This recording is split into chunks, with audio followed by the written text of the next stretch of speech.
Hello guys, সবাই কেমন আছেন? আজকে আমাদের দেখাবো ঐতিহ্যবাহী মির্জাপুর হাট, যেখানে হাজার হাজার মানুষ আসে অনেক দূর থেকে। তো চলুন সবাই। তো এখানে মিষ্টির দোকান থেকে শুরু করে আপনার যাবতীয় জিনিস সব কিছু আপনি কিনতে পারবেন।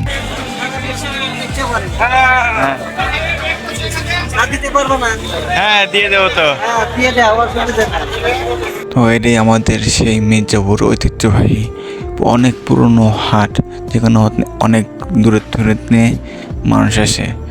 তো আমাদের হাটটি কেমন লাগিছে? হ্যাঁ, নাম খান আপনার। আমার নাম অশোক কুমার পাল।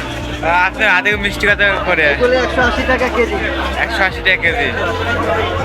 আর এগুলো 160 টাকা কেজি। বাতাসে 140 টাকা, চিনি 110 টাকা, সন্দেশ সামগ্রী আছে 40 টাকা পোয়া। দাম আছে 200 টাকা কেজি। আচ্ছা, আমাদের সেই মির্জাপুর গান, যেখানে হাজার হাজার মানুষ চলাফেরা করে। বলতে খুবই খারাপ লাগে। তো এত বড় একটি হাটে একটি গাং, সেখানে একটি নৌকার মাধ্যমে হাজার হাজার মানুষ চলাফেরা করে। একটি ব্রিজ দরকার খুব, কিন্তু দুঃখের বিষয় এখানে কেউ একটি ব্রিজ করে দেয় না। তো আপনাদের কি মনে হয়, এখানে একটি ব্রিজ দরকার আছে কি নাই?